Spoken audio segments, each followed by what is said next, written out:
Bismillahirrahmanirrahim. Assalamualaikum warahmatullahi wabarakatuh. Innal hamdalillahi nahmaduhu wa nasta'inuhu wa nastaghfiruh wa na'udzu billahi min syururi anfusina wa min sayyiati a'malina may yahdihillahu fala mudhillalah wa may yudlilhu fala hadiyalah. Asyhadu an la ilaha illallah wahdahu la syarikalah wa asyhadu anna Muhammadan abduhu wa rasuluhu alladzi la nabiyya wa la rasula ba'dah ila yaumil qiyamah, amma ba'd. Jamaah kaum muslimin rahimakumullah, alhamdulillah di kesempatan hari ini Allah Subhanahu wa taala masih memberikan begitu banyak kenikmatan kepada kita, kenikmatan-kenikmatan yang ketika kita menghitung-hitungnya tidak akan pernah kita bisa hitung. Kenikmatan-kenikmatan baik itu bersifat duniawi ataupun bersifat ruhani.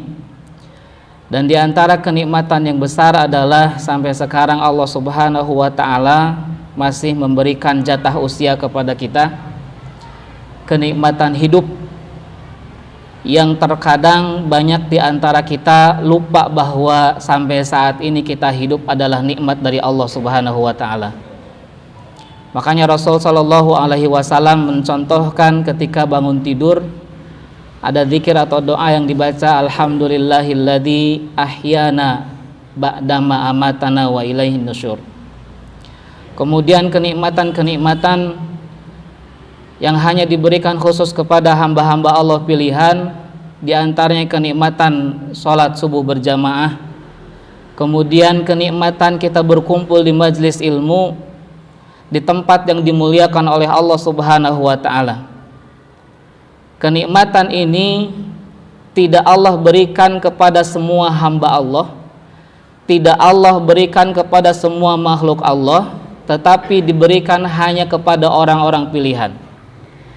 Adanya kita di tempat yang mulia dalam rangka mempelajari bagian demi bagian dari ilmu din kita, ilmu-ilmu Islam, adalah mudah-mudahan sebagai salah satu tanda kebaikan. Salah satu tanda bahwa Allah menginginkan kebaikan untuk kita. Sebab Rasul sallallahu alaihi wasallam bersabda, "May yuridillahu bihi khairan yufaqihu fiddin." Oleh karena itu, berkumpulnya kita di majelis ilmu adalah kenikmatan yang besar yang perlu kita syukuri. Lantas kemudian ketika Allah memberikan kesempatan, kemampuan untuk hadir di majelis ilmu, kemudian kita lewatkan majelis-majelis ilmu itu tanpa ada uzur syar'i, maka bisa jadi itu salah satu tanda bahwa Allah tidak menginginkan kebaikan untuk kita.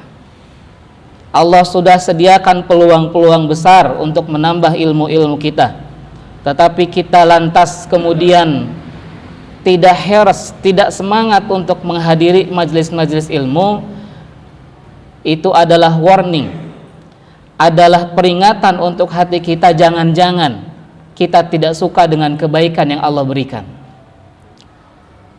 Jamaah kaum muslimin rahimakumullah, Allah begitu maha rahman dan maha rahim. Allah begitu maha adil, dan Allah tahu yang terbaik untuk hamba-hambanya. Setiap kita, setiap hamba punya fursah, punya kebaikan, punya kesempatan yang berbeda-beda tentunya. Makanya Allah sediakan berbagai jalan-jalan kebaikan itu. Di antaranya ada jalan ilmu, ada jalan sedekah, ada jalan amal-amal soleh lainnya. Kenapa? Sebab karena memang masing-masing kita diberikan Allah kemampuan yang berbeda. Oleh karena itu Allah memberikan pilihan, banyak pilihan untuk umatnya, untuk pemeluk-pemeluk Islam, agar bisa tetap berlomba dalam kebaikan, agar bisa tetap berkontribusi ataupun berpartisipasi dalam jalan-jalan kebaikan sesuai dengan kapasitasnya masing-masing, sesuai dengan kemampuannya masing-masing untuk meraih pahala dari Allah Subhanahu wa taala. Islam memberikan jalan, misalnya sedekah itu tidak hanya dengan harta. Mari kita lihat salah satu hadis yang dikutip oleh Imam An-Nawawi rahimahullah dalam kitab Riyadhus Shalihin dari Abu Dzar Jundab bin Junadah radhiyallahu an, ia mengatakan, qultu ya Rasulullah, aku mengatakan wahai Rasulullah sallallahu alaihi wasallam, ayyul a'mali afdal, amal apa sih yang lebih utama atau yang paling utama? Maka Rasul sallallahu alaihi wasallam menjawab, al-imanu billah, iman kepada Allah Subhanahu wa taala. Kemudian wal jihadu fi sabilihi, dan jihad di jalan Allah Subhanahu wa taala. Kemudian Abu Dzar Jundab bin Junadah mengatakan lagi, ayyur riqabi afdal. Lantas kemudian budak atau hamba sahaya seperti apa yang lebih utama untuk dimerdekakan? Maka Rasul sallallahu alaihi wasallam menjawab, adalah budak yang paling dicintai oleh tuannya dan paling mahal harganya. Kemudian dia bertanya lagi, jika aku tidak mampu melakukan hal begitu, maka Rasul sallallahu alaihi wasallam menjawab, tu'inu sani'an aw tasna'u li ahraq. Engkau membantu orang yang fakir atau orang yang tidak mampu bekerja. Qultu ya Rasulullah, ara'aita in, wahai Rasulullah sallallahu alaihi wasallam, bagaimana jika aku tidak mampu menunaikan sebagian pekerjaan itu? Maka Rasul sallallahu alaihi wasallam menjawab, takuffu syarraka anin nas shadaqatun minka ala nafsika. Engkau menahan diri untuk tidak berbuat jahat kepada orang lain adalah merupakan sedekah dirimu untuk dirimu sendiri. Kemudian hadis yang lain ya mengatakan bahwa, masih hadis dari Abu Dzar juga, bahwa Rasul sallallahu alaihi wasallam bersabda, yusbihu ala kulli salamai min ahadikum shadaqah. Setiap pagi itu persendian kita, anggota tubuh salah seorang dari kalian harus dikeluarkan sedekahnya. Ya, maka setiap tasbih adalah sedekah. Setiap ucapan alhamdulillah adalah sedekah. Setiap ucapan la ilaha illallah adalah sedekah. Setiap ucapan Allahu akbar juga sedekah. Ya, amar ma'ruf nahi munkar juga sedekah. Dan semua itu bisa terpenuhi dengan menunaikan sholat duha sebanyak 2 rakaat. Jamaah kaum muslimin rahimakumullah, ini adalah solusi dari Rasul sallallahu alaihi wasallam ketika seseorang tidak mampu beramal dengan satu sisi.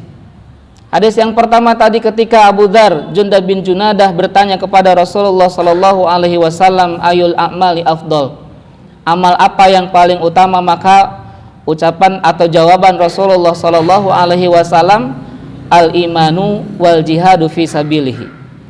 Iman kepada Allah Subhanahu wa taala, al-imanu billah, iman kepada Allah Subhanahu wa taala, dan berjihad di jalan Allah Subhanahu wa taala. Ini menunjukkan bahwa walaupun banyak jalan kebaikan yang Rasul sallallahu alaihi wasallam berikan jawabannya, tetapi iman dan tauhidullah atau mengesahkan Allah Subhanahu wa taala harus jadi dasar dari semua itu.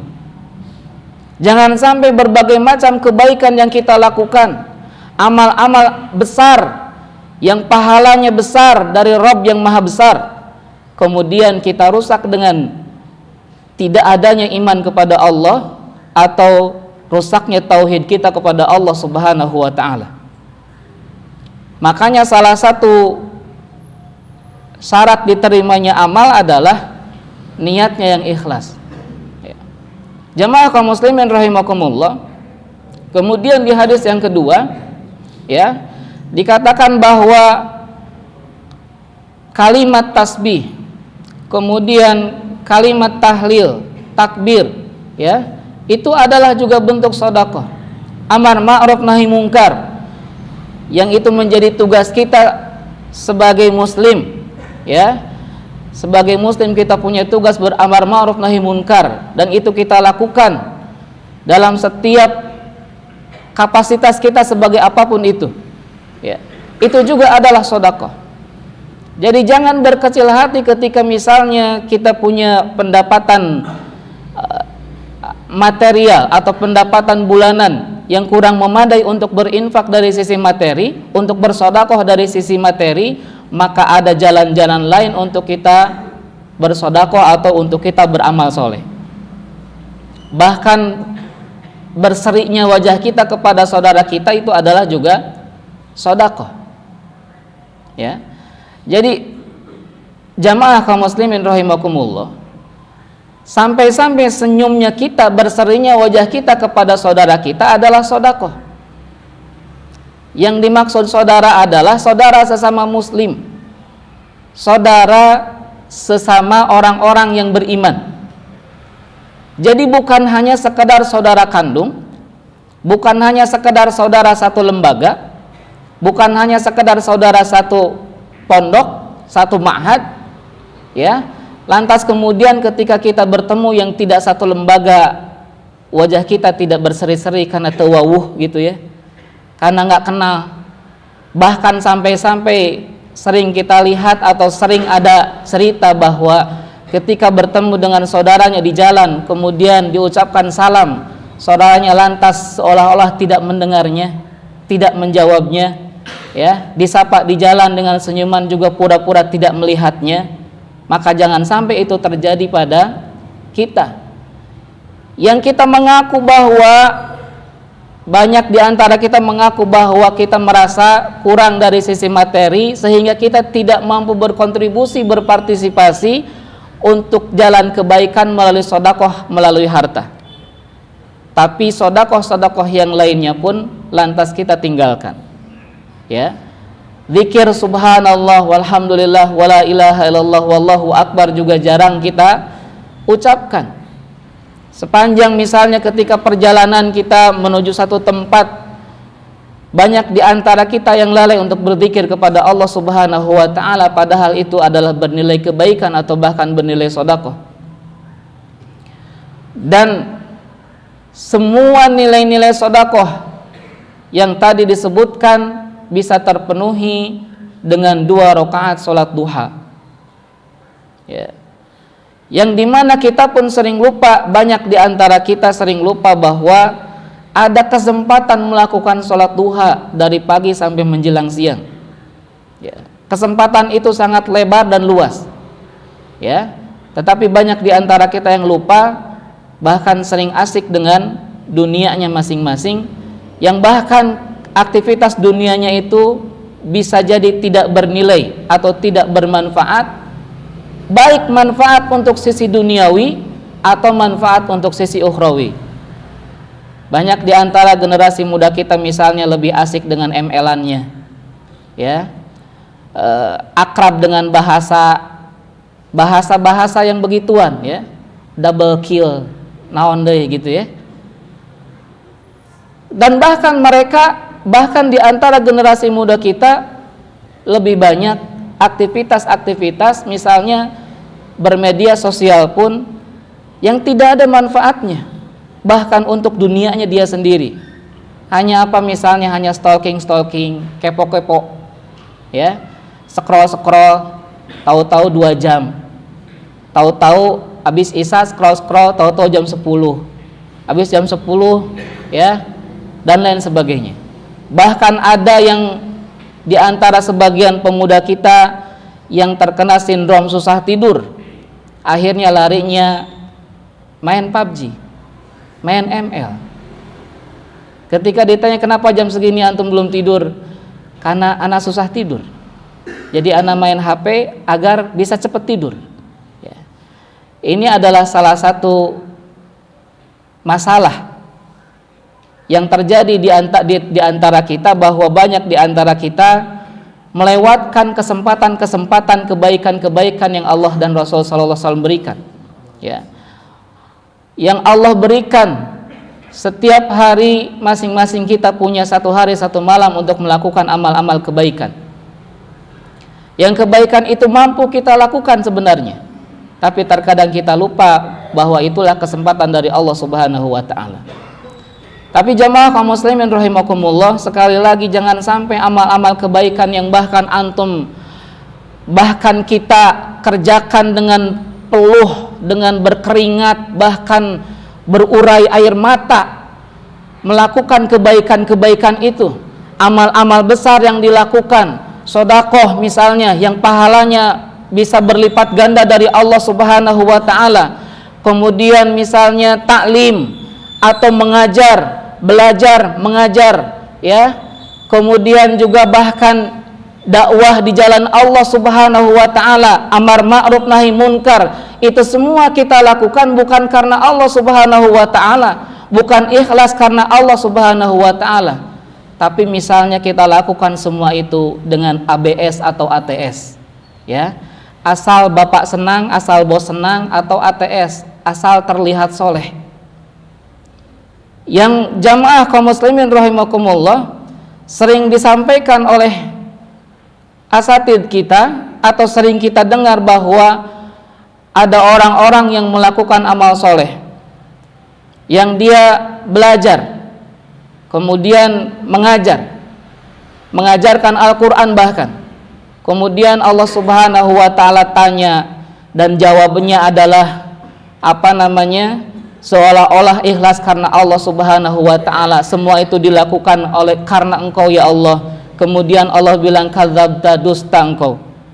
Kenapa? Sebab niatnya belajar atau mengajarkan Al-Quran bukan karena mengharap pahala dari Allah Subhanahu wa ta'ala, tapi ingin disebut qurra, ahli Al-Quran, ingin disebut alim, orang yang alim. Maka bukan pahala kebaikan, ya, bukan pahala ahli ilmu yang dijanjikan oleh Allah Subhanahu wa ta'ala yang diberikan kepada orang yang seperti itu, yang amalnya besar tapi niatnya bukan karena Allah Subhanahu wa ta'ala, bukan pahala yang didapatkan, tapi diseret dan dilempar ke jahanam.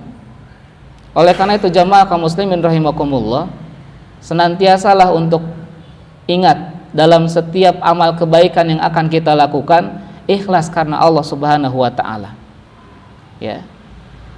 Kemudian ada juga orang yang beramal dermawan, setiap ada kesempatan berinfak dia berinfak, ya. Kemudian begitu ditanya sama Allah, ya, ngakunya ikhlas karena Allah, semata-mata karena engkau ya Allah, tapi Allah bilang dusta, ya. Maka bukan pahala kebaikan yang berlipat ganda yang Allah berikan, bahkan dia diseret dan dilempar ke jahanam. Kemudian juga begitu yang berjuang fisabilillah, yang mati dalam perang di jalan Allah ceritanya, kemudian ditanya, ya, sama Allah Subhanahu wa ta'ala, jawabannya seolah-olah ikhlas karena Allah Subhanahu wa ta'ala, tapi ternyata niatnya bukan ikhlas, niatnya hanya ingin disebut sang pemberani, sang pahlawan, ya. Maka balasannya bukan pahala syahid fisabilillah, tapi diseret dan dilempar ke jahanam. Itu amalan-amalan yang berpahala besar, amalan-amalan yang bernilai besar di sisi Allah Subhanahu wa ta'ala. Karena salah dalam niat, maka amalan yang besar bisa disebabkan oleh tidak ikhlas, bisa jadi bukan berpahala besar, tetapi bahkan memperoleh azab dari Allah Subhanahu wa ta'ala.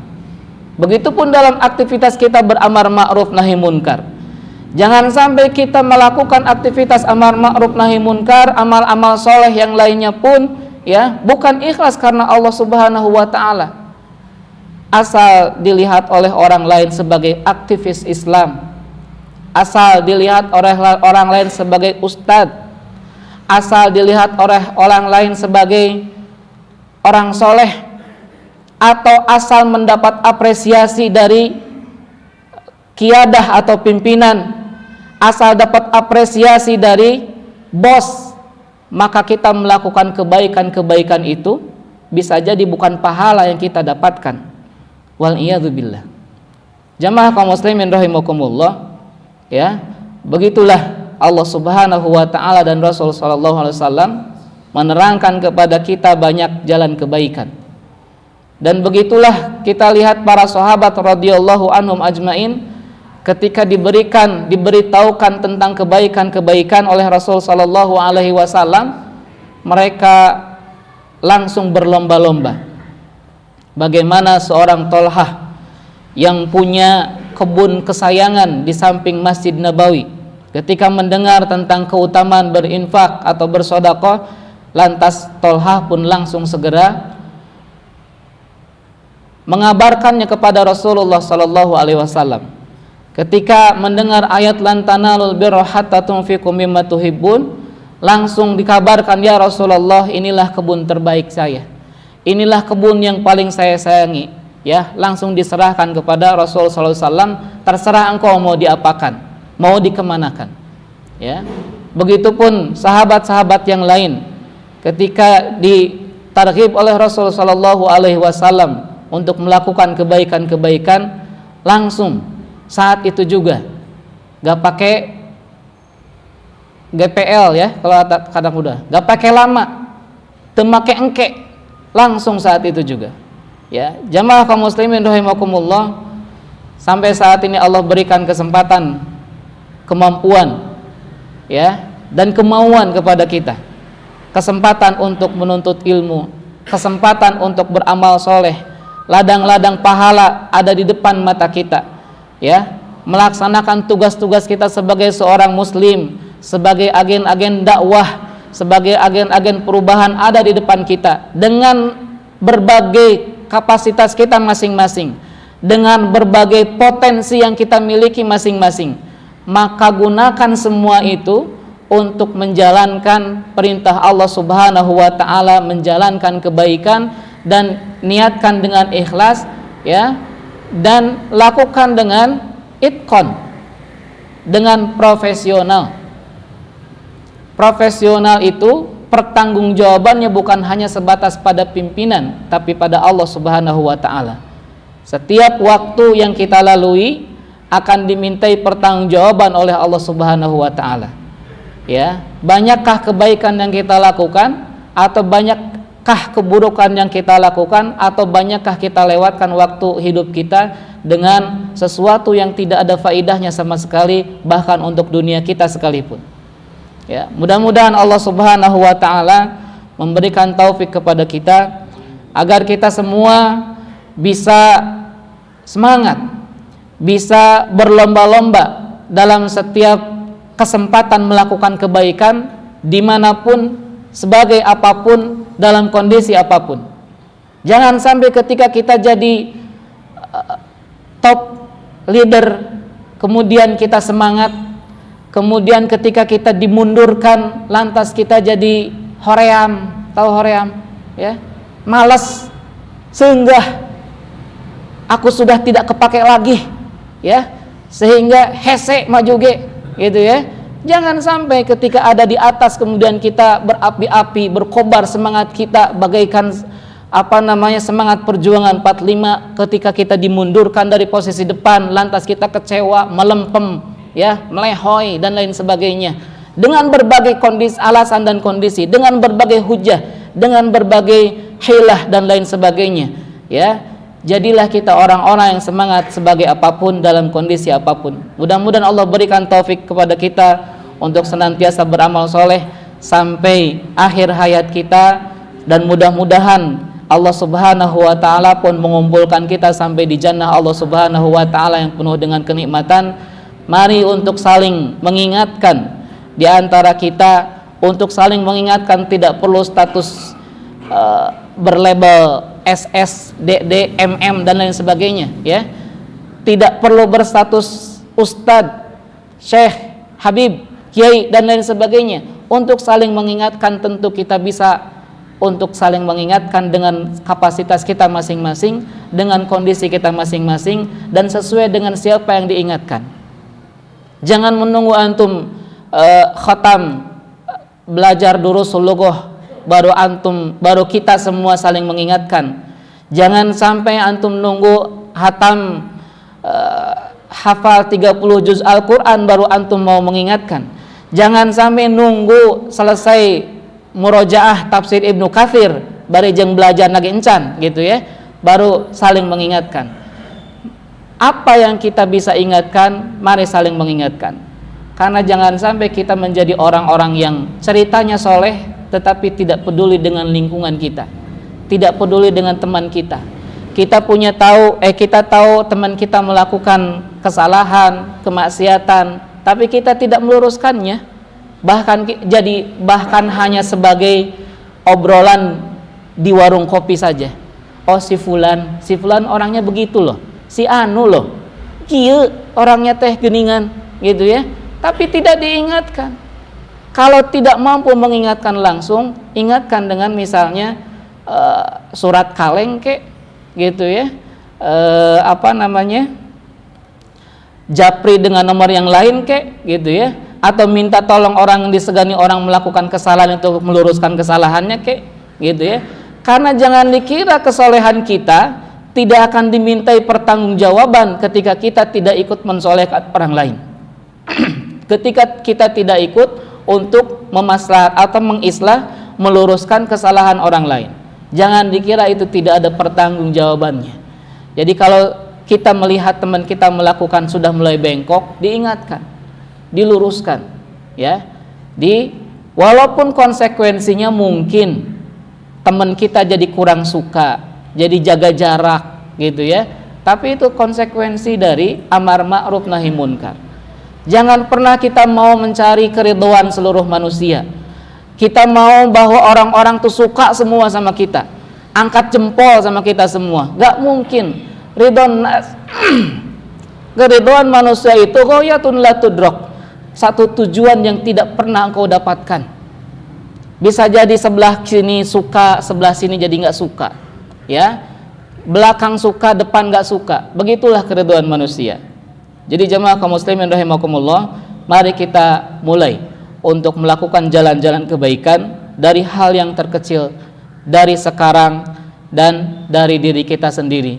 Jangan sampai kita menunggu orang lain untuk melakukan kebaikan tapi kita menunggu. Ya, wallahu a'lam wa sallallahu ala nabiyyina Muhammadin wa ala alihi washabihi ajmain. Subhanakallahumma bihamdik asyhadu an la ilaha illa anta astaghfiruka wa atubu ilaik. Assalamualaikum warahmatullahi wabarakatuh.